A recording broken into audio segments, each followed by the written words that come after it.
মানুষ অনেক অপেক্ষা করেছে, তারা তাদের শাসন অবস্থান থেকে সরেছিল, পালাই ছিল না। কিন্তু আমরা একমাত্র বাংলাদেশের সবচেয়ে ডিসিপ্লিনারি প্রতিষ্ঠান, আমরা এই নার্সরা 1 মিনিট 1 দিন আমরা কোনো কর্মস্থল থেকে অ্যাবসেন্ট হই নাই। আমরা অসুস্থ মানুষদের, অসুস্থ রোগীদের এবং ঝুঁকিপূর্ণ দেশে আমরা সামগ্রিকভাবে গতিশীলভাবে আমাদের শৃঙ্খলার সাথে মানুষের সেবা শুশ্রূষায় সুরাম আচরণ থাকবো। এই সুশৃঙ্খল পেশাকে যদি কেউ মুস্কানি দিয়ে আমাদেরকে ক্ষতি করার চেষ্টা করে, আমরা তাদের অপশক্তির বিরুদ্ধে লড়াই চালিয়ে যাব এবং আমাদের দাবি আদায় করে ছাড়বো ইনশাআল্লাহ। এ পর্যায়ে আমি কিছু কথা বলার জন্য অনুরোধ করছি। তোমরা সিরিয়ালে দাঁড়াও, সিরিয়ালে দাঁড়াও। সাইফুল ইসলামকে কিছু অনুরোধ করছি।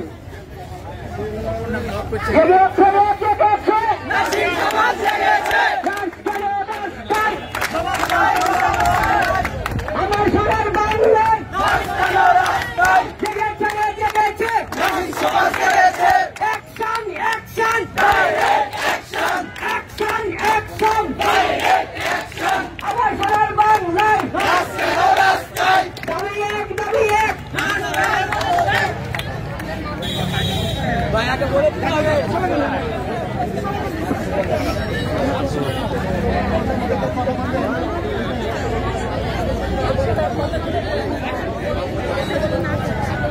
বিসমিল্লাহির রহমানির রহিম। সম্মানিত উপস্থিতি, আপনাদের সংগ্রামী সালাম, আসসালামু আলাইকুম। আমি বাংলার জনগণের কাছে প্রশ্ন রাখতে চাই, আমরা নার্স, আমরা সারা জীবন আপনাদের ঘরে সেবা করে গেছি, কিন্তু কেন আজকে বাইরে?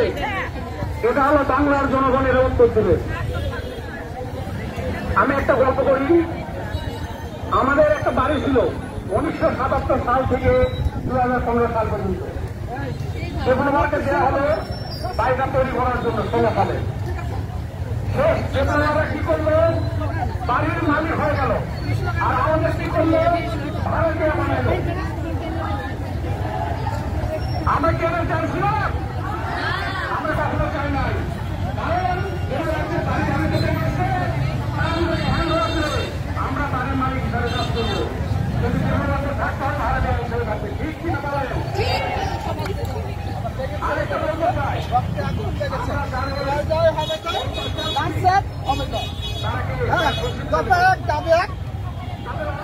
পদত্যাগ হয় হয় হয় হয়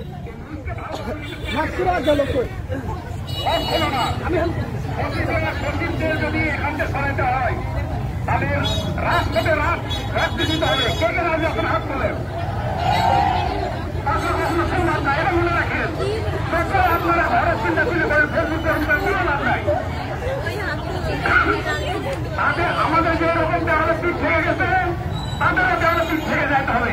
তাহলে আন্দোলন কিভাবে করতে হবে জানেন? আমি আজকে তথ্য লাগে, আমিও senior staff nurse, Rajshahi medical college হাসপাতালে 1200 সিনিয়র স্টাফ নার্স। কতজন আছেন? এটা কি খালি আমার বাপ মায়ের জন্য আসছি না এ সমাজের জন্য আসছি? আমি স্টুডেন্ট নার্স যারা আছে তাদের কাছে আমি ক্ষমা পাচ্ছি। সত্যি ভাই আমরা লজ্জিত। আপনারা দেখেন তারা তাদের অধিকার নিয়ে কতটা সচেতন, আর আমরা আমাদের অধিকার নিয়ে কতটা সচেতন। যদি আমাদের লজ্জা থাকে, এরপরে প্রতিটা ওয়ার্ড থেকে নিম্নের 500-700 সিনিয়র স্টাফ নার্স এখানে আসবেন। ঠিক আছে? এটা আমরা যে ওয়ার্ড থেকে আসছি, আমাদের দায়িত্ব এবং কর্তব্য। আর একটা বলি, আমরা যেখানে